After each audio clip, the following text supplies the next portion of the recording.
जय गुरुदेव।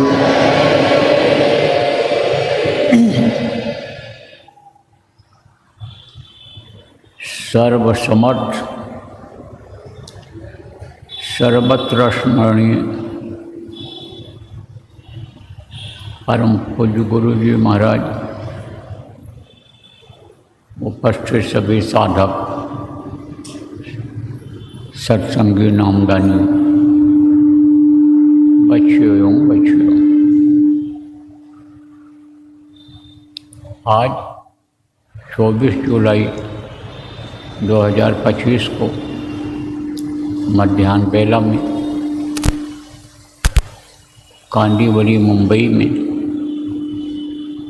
24 घंटे की आपकी यह साधना शिविर समाप्त हुई। इसमें आप बहुत से लोग आए, जिसको जैसे जैसे समय मिला आपने किया, सुमिरन भी किया। शुरू में जो लोग आ गए, ध्यान किया, भजन किया। इसी तरह से आदत डालनी है। आप तो यहाँ देर तक बैठे हो या 24 घंटे में कई बार बैठे हो, आपको कुछ महसूस हुआ होगा। कर्म जिनके कम रहे होंगे, अंतरात्मा साफ रही होगी, उनको तो पूरी दया मिली। लेकिन जिनके कर्म आया हाथ आ जा रहे थे, मन भगता रहा होगा। लेकिन लगातार 2 घंटा जब बैठे होगे, 3 घंटा बैठे होगे, तब यह मन धीरे धीरे रुकने लगा होगा।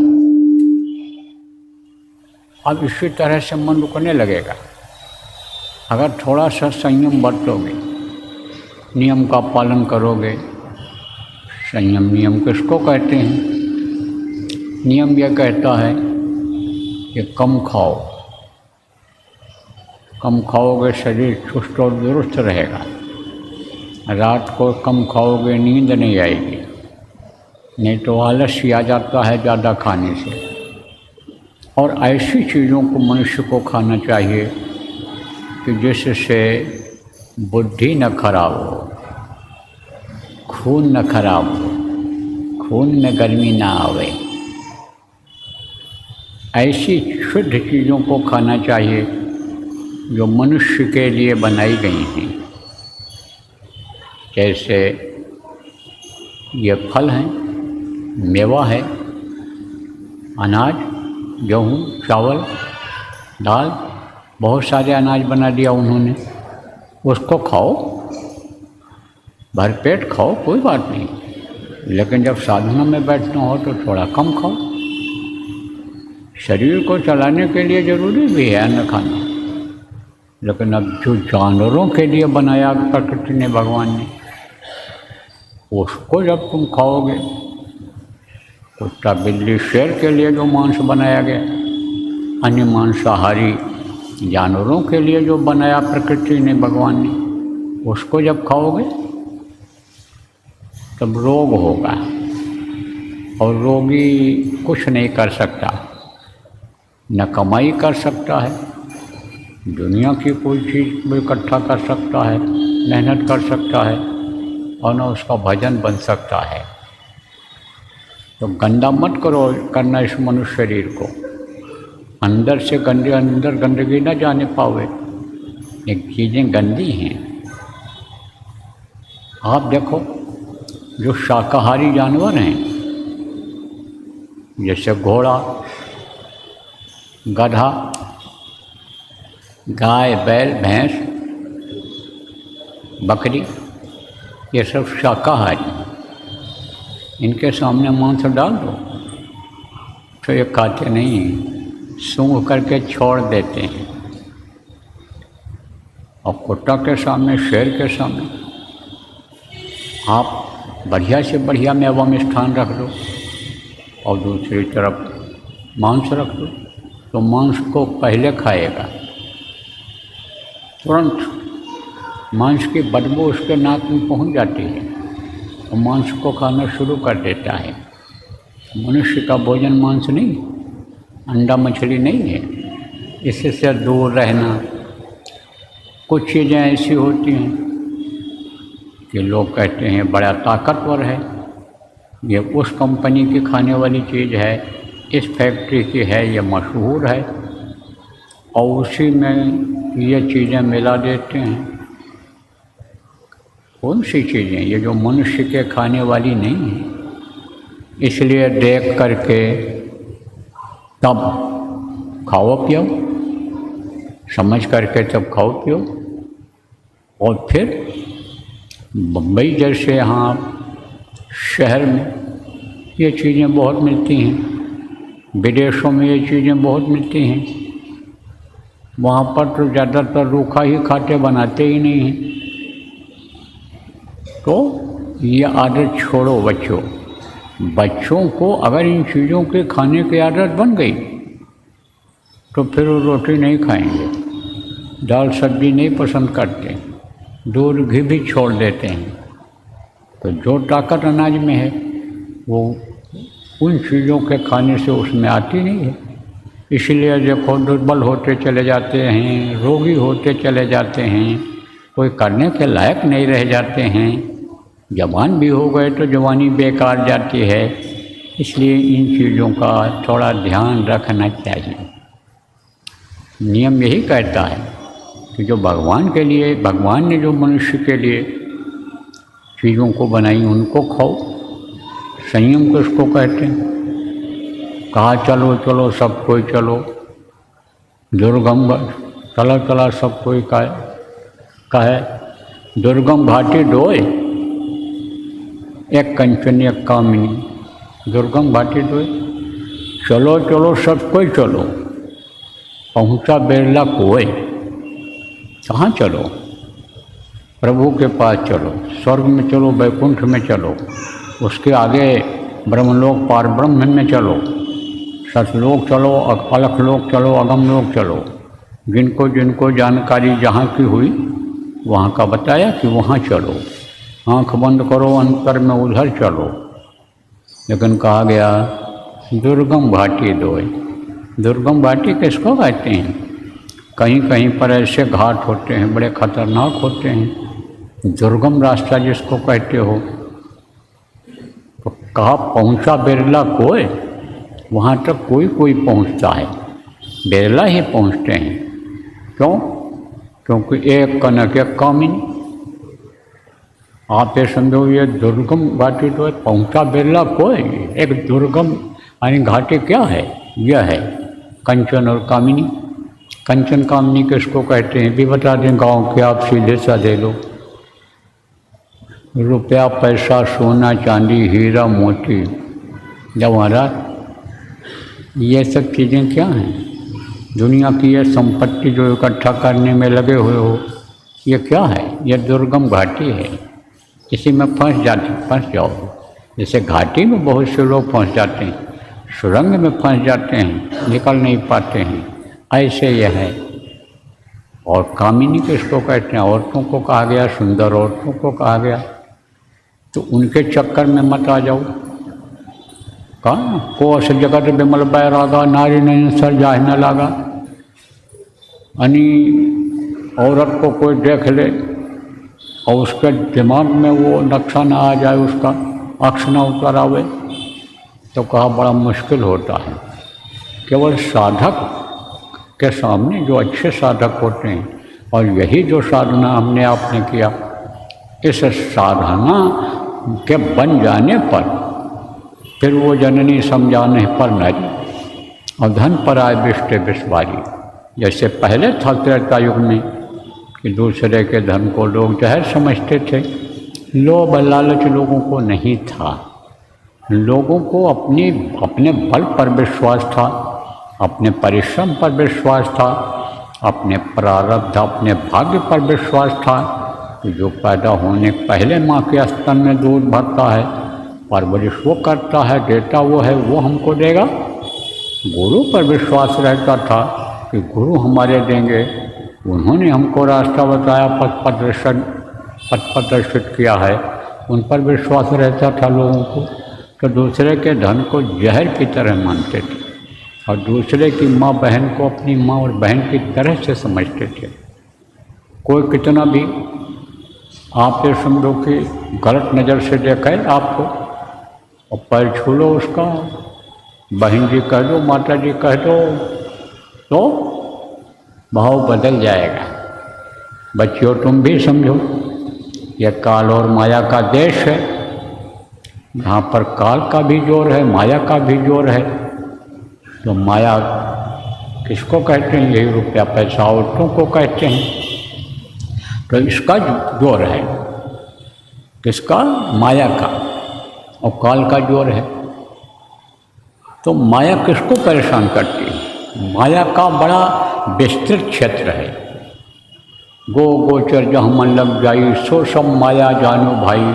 किसी का मन चला गया जहाँ तक, सब माया का ही पसारा है। माया के हाथ में ही यानी समझो कि मन को दे दिया और मन को माया नचाती रहती है, मन को दौड़ाती रहती है, मन को भ्रमित करती रहती है।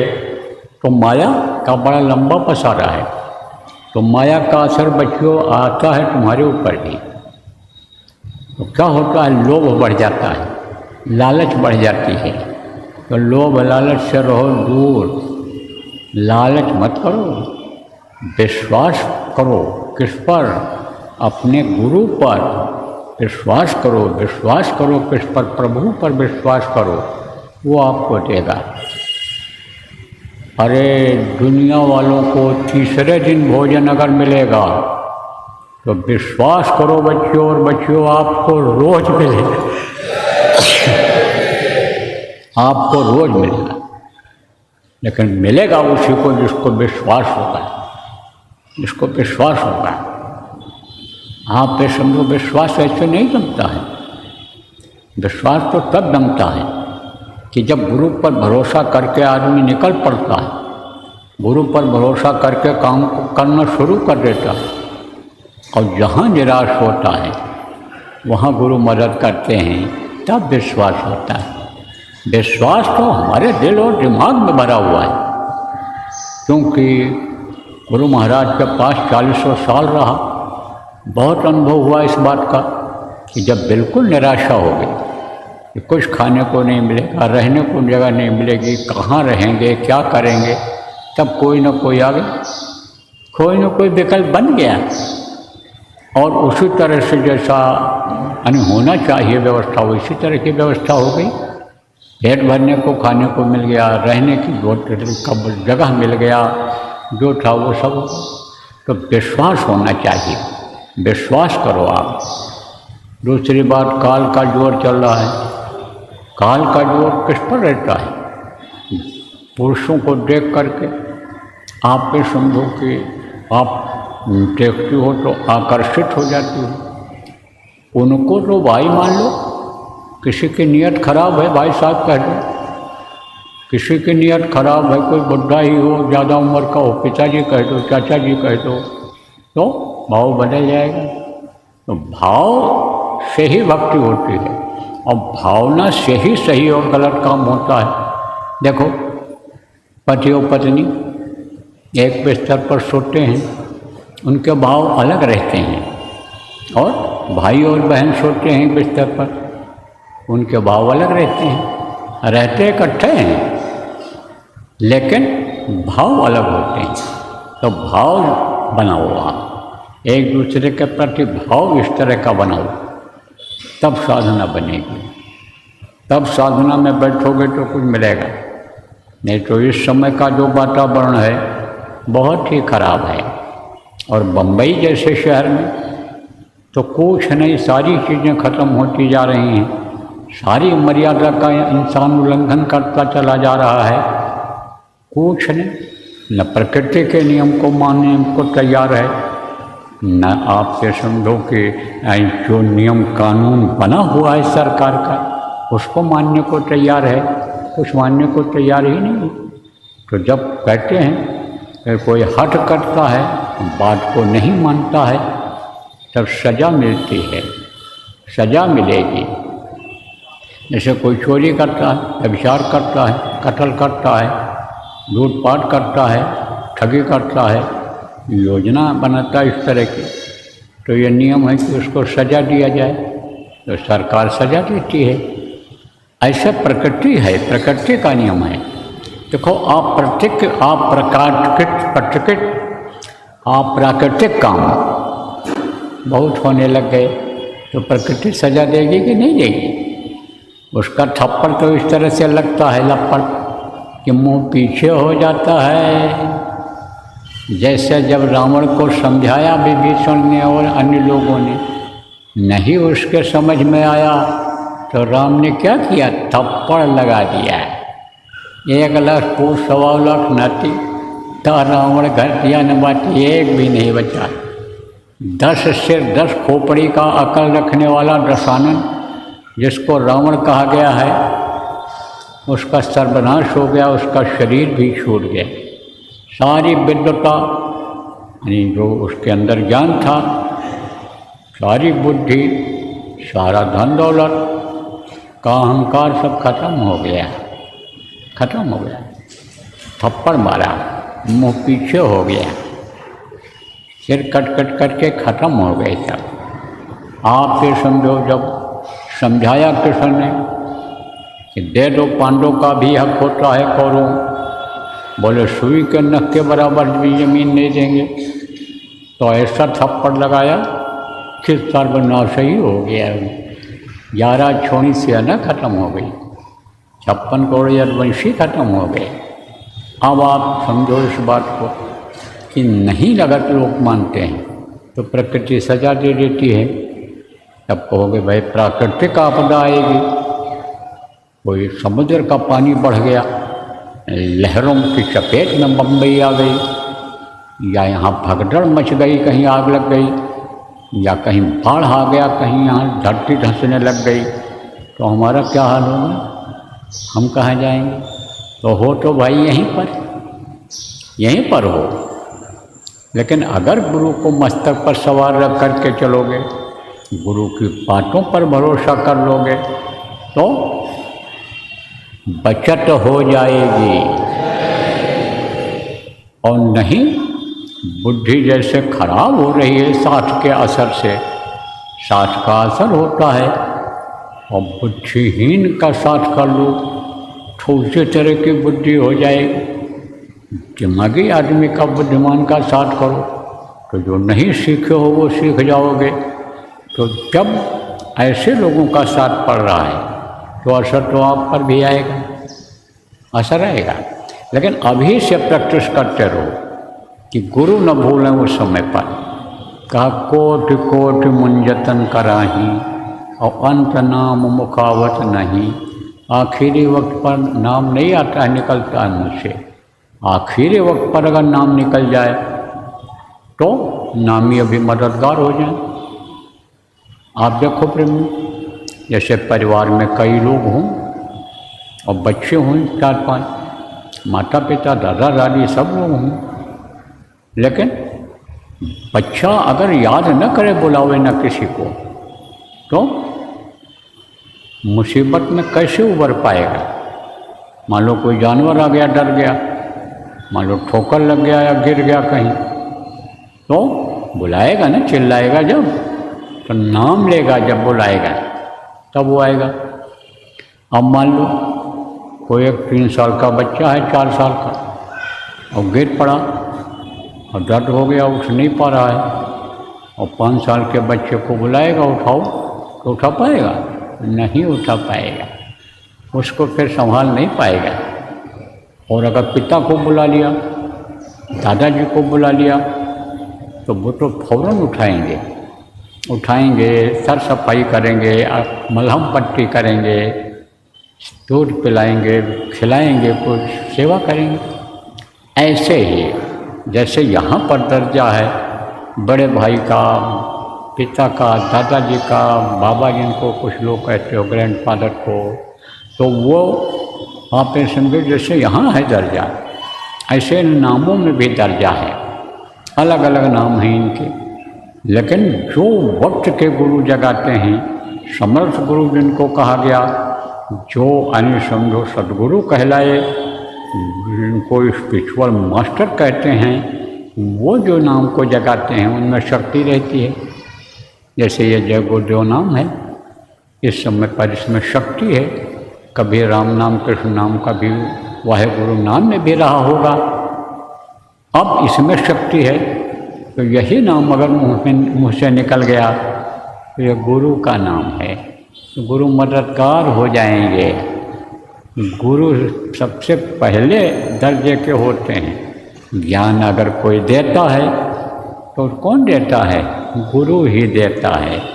गुरु बिन होय न ज्ञान, गुरु के बगैर ज्ञान नहीं होता है। देखो शुरू जब दुनिया बनी शुरू में तो कौन सा युग था? सतयुग था। तो सतयुग में यही ध्यान लोग लगाते थे और कुछ नहीं करते थे, ध्यान लगाते थे। और ध्यान में ही उनकी जो मैल है, गंदगी है, अंदर में हमारे आपके जो जमा हो जाती है कर्मों के द्वारा, वो उनके अंदर नहीं थी। निर्मल थे, स्वच्छ थे, साफ थे, सबके कर्म अच्छे थे, तो ध्यान लगाते ही ऊपर चले जाते थे। और जब समय पूरा हो जाता था, उनकी उम्र पूरी हो जाती थी, तब ये जीवात्मा जो परमात्मा की अंश है उसमें जाकर के मिल जाती थी, प्रभु के पास ये पहुंच जाती थी। तो उस समय पर सतयुग था। लेकिन समय के अनुसार ये त्रेता द्वापर कलयुग, ये युग बदलते रहते हैं। तो जब युग बदला और कर्म लोगों के खराब होने लगे युग के हिसाब से, तब मलिनता आ गई, गंदगी आ गई, तब वो रास्ता बंद हो गया। वो रास्ता जब बंद हो गया तब लोग सुमिरन करने लगे, याद करने लग गए उनको। और उसके बाद में आप ये समझो कि भजन करने लग गए। तो ये किसने सिखाया? ये जो समर्थ लोग आए, जो सतलोक का भेद बताए, जो अपने अन्य देश का भेद बताए, जो प्रभु का अपने सच्चे पिता, जो कभी धोखा न दें, जो सच्चे हैं, सत्य हैं, जो कभी नष्ट होने वाले नहीं हैं, अन्य उन अविनाशी का भेद बताया। और उन अविनाशी का मतलब यह है कि ध्यान करने के लिए, उनकी आवाज़ सुनने के लिए ये उन्होंने बताया। तो ये भजन जो है ये बाद में चला है, संतों ने बताया इसको कि आवाज़ से ही ये सारा संसार बना, आवाज़ से ही ये धरती बनी हुई है, और आवाज़ के द्वारा ही ये शरीर चल रहा है। तो उस आवाज़ को पकड़ो, भजन करो। तो किसको किसने बताया? संतों ने बताया है। अब इसको अगर पकड़ लिया जाए तो सब चीज़ समझ में आ जाएगा। और अगर वही जपते रहोगे पुराना, तो सुमिरन आपको बताया कि जिसके नाम को लिया जाता है, उसके रूप को याद किया जाता है, यह है सुमिरन। और अगर जपने के हिसाब से जपोगे तो जाप अन्य लोग करते थे, पहले के युग में करते थे जाप, लेकिन जाप में ध्यान नहीं लगा पाते थे, क्योंकि उनको देख नहीं पाते थे, उनको देखते नहीं थे।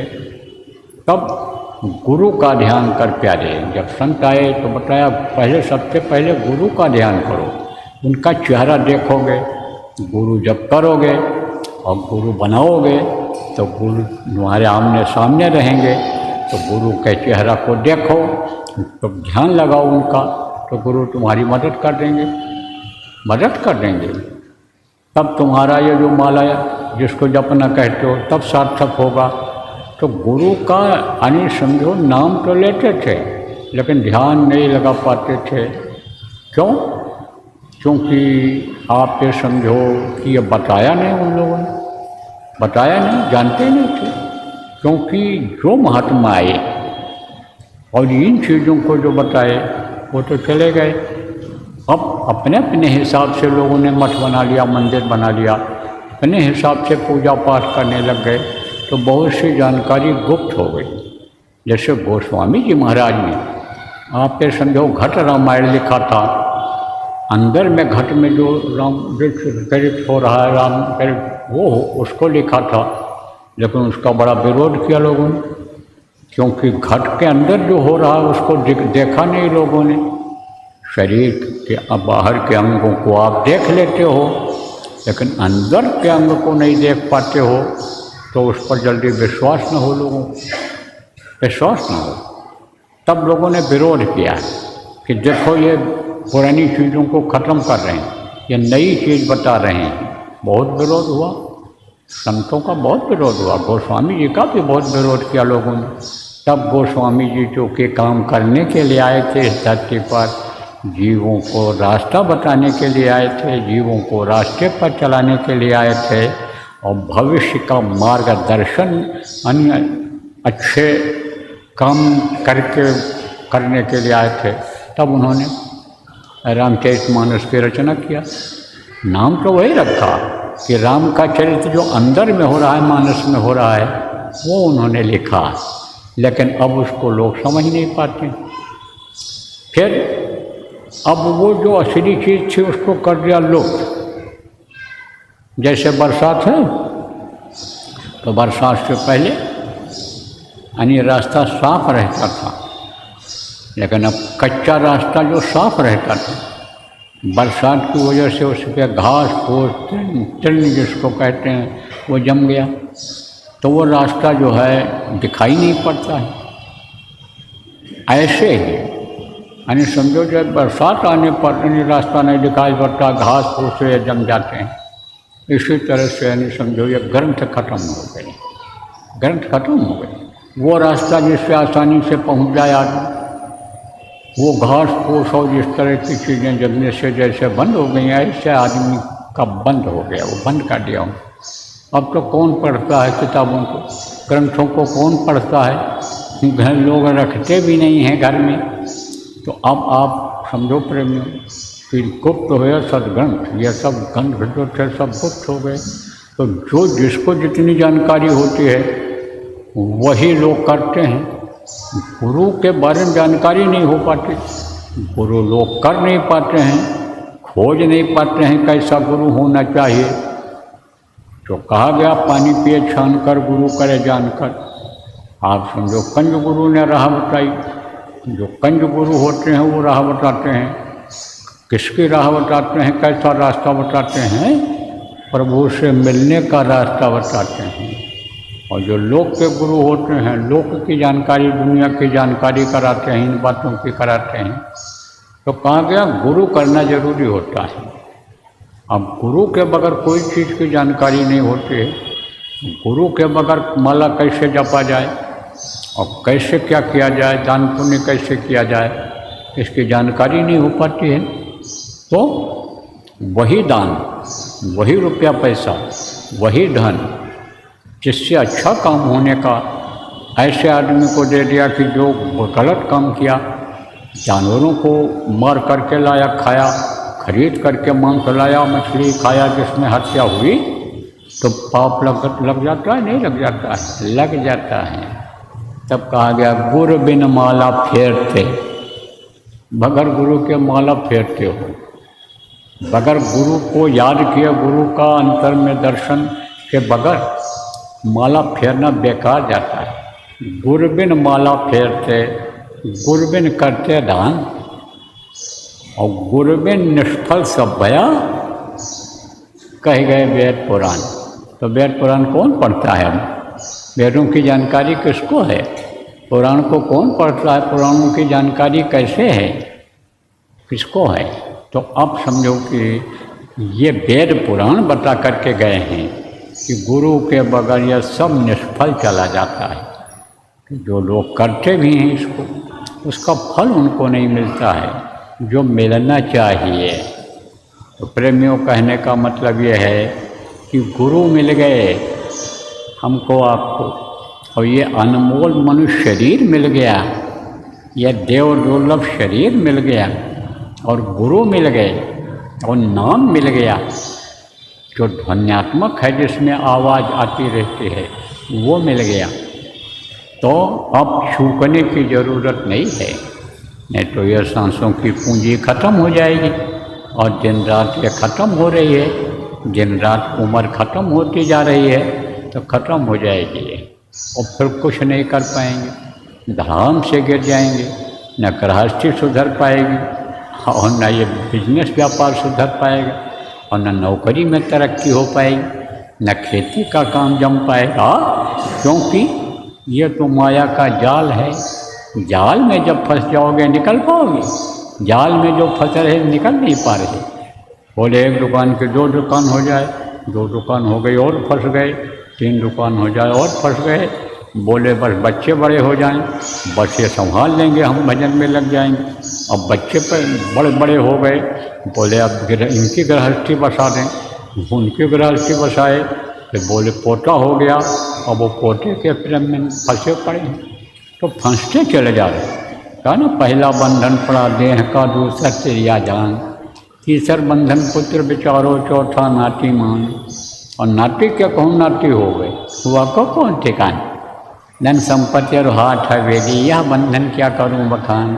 चौलड़ पचड़ सतड़ रसरी, बांध दिया तो है बबे तान। मरे बिना तुम छूटो नहीं, जीते जी धर सुनो न कान। कान दे करके सुन लो और रहो गृहस्थी में ही। बाल बच्चों की देख रेख करो, सेवा करो जो हो सके। कर्जा है एक दूसरे का, लेना देना अदा कर लो। बच्चियों पति की सेवा कर लो, बच्चों की सेवा कर लो, सास ससुर की सेवा कर लो। नहीं है तो बच्चे हो चाहे बच्ची हो, आप माता पिता की सेवा कर लो। गृहस्थ का जो धर्म बनता है उसका पालन कर लो। गृहस्थ का क्या धर्म बनता है? मानव शरीर पाने वाले का क्या धर्म बनता है? इस शरीर को भी स्वस्थ रखो, इसके अंदर खाने के लिए कुछ डाल दो, ये बीमार न हो। इसलिए बच्चों संयम नियम का पालन करो। प्रकृति का जो बदलता रहता है मौसम, उस मौसम से होशियार रहो। बहुत ज़्यादा अगर भीग जाओ इस समय तो सर्दी जुकाम हो जाएगा, भीगने से बचो। ज़्यादा ठंडी गर्मी से बचो। और मान लो कोई अन्य दिक्कत आ गई तो दवा ले लो, जड़ी बूटी की दवा लोगे ज़्यादा फायदा करेगी।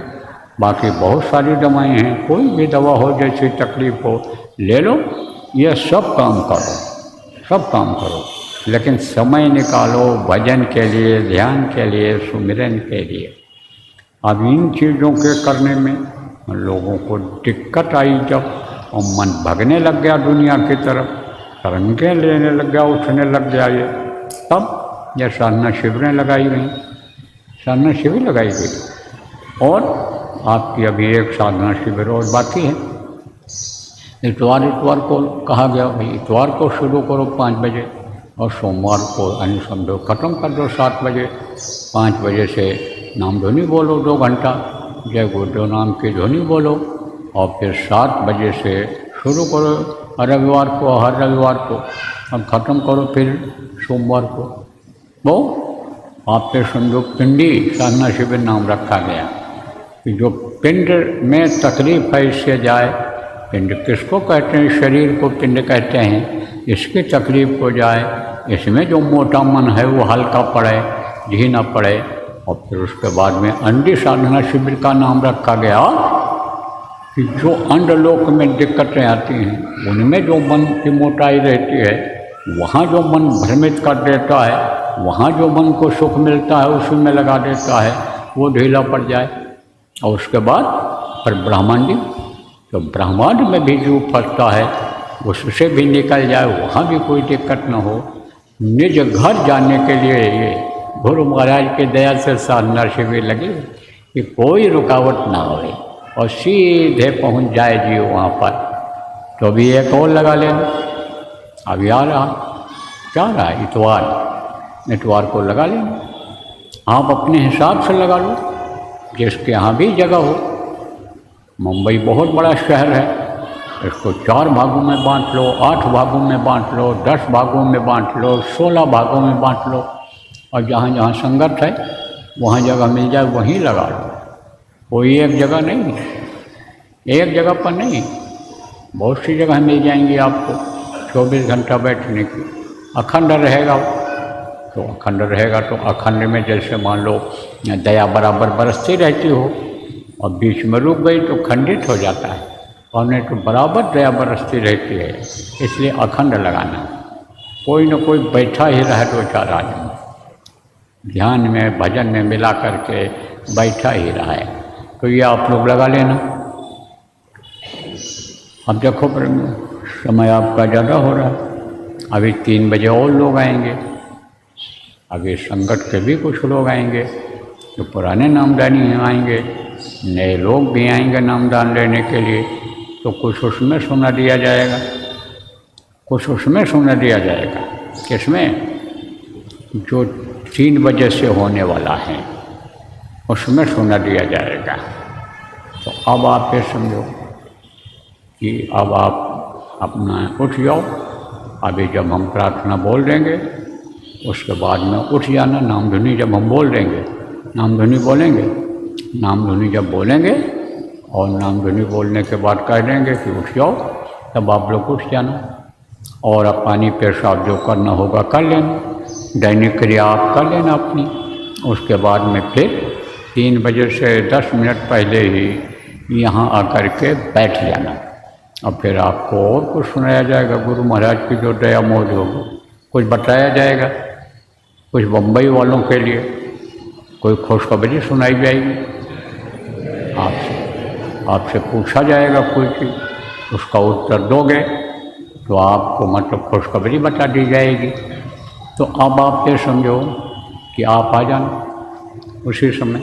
मान लो आपका नज़दीक में घर है, आप जाके आ सकते हो तो जाके आ जाओ, और दूर के जो लोग आए हो यहीं रुक जाना, तो आपको सुना दिया जाएगा। नए लोग जो आएंगे उनको नामदान भी दे दिया जाएगा मालिक की दया से। तो बोलो जय गुरुदेव। देखो,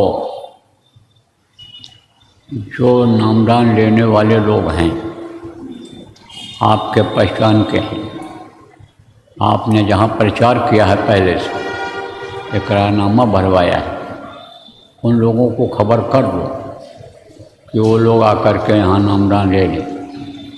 क्योंकि फिर इधर मुंबई में आपको, चाहे नई मुंबई हो चाहे पुरानी मुंबई हो, चाहे आपका यानी समझो कि ये कांदीवली हो, चाहे बोरीवली हो, चाहे मलाड हो, चाहे सांताक्रूज हो, और चाहे उधर कल्याण हो, थाना हो, चाहे उधर पनवेल हो, इस तरफ अभी नामदान नहीं होता है।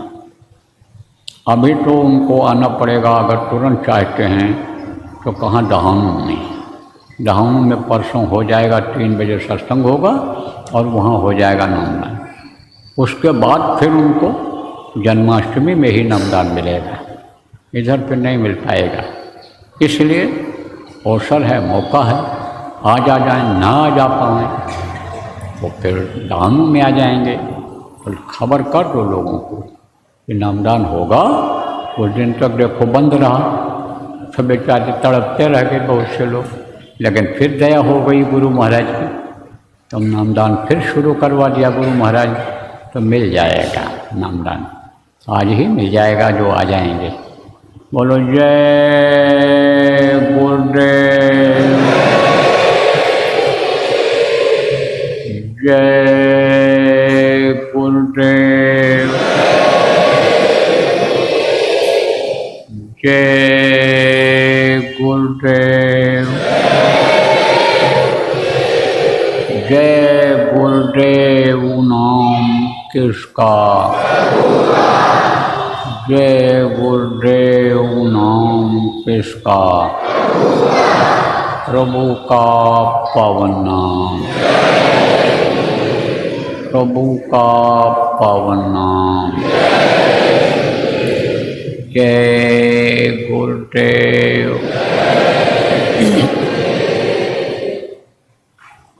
जय गुरुदेव, जय गुरुदेव, जय गुरुदेव, जय जय गुरुदेव।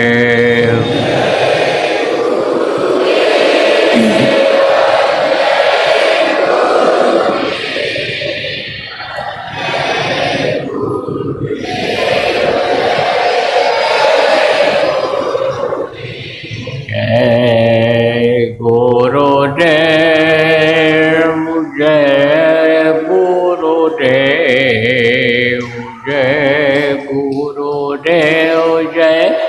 जय गुरुदेव।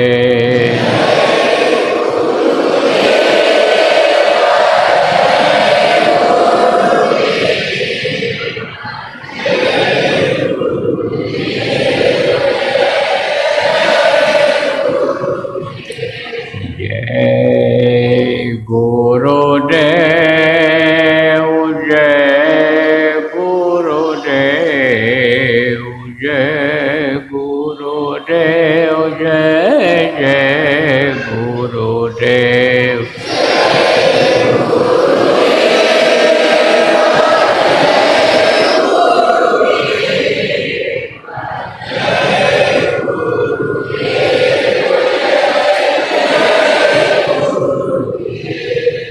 जय गुरुदेव,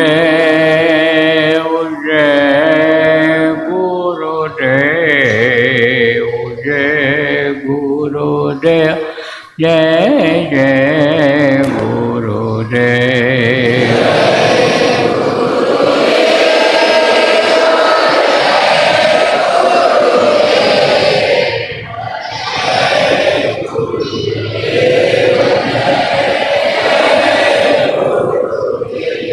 जय गुरुदेव, जय गुरुदेव, जय गुरुदेव, जय जय गुरुदेव।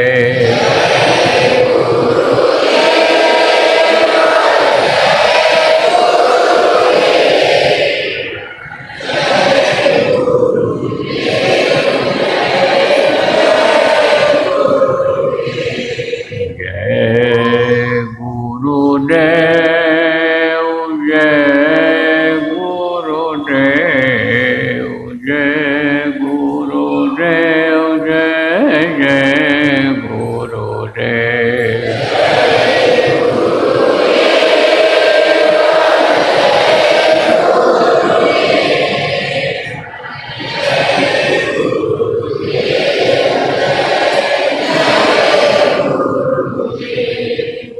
जय गुरुदेव।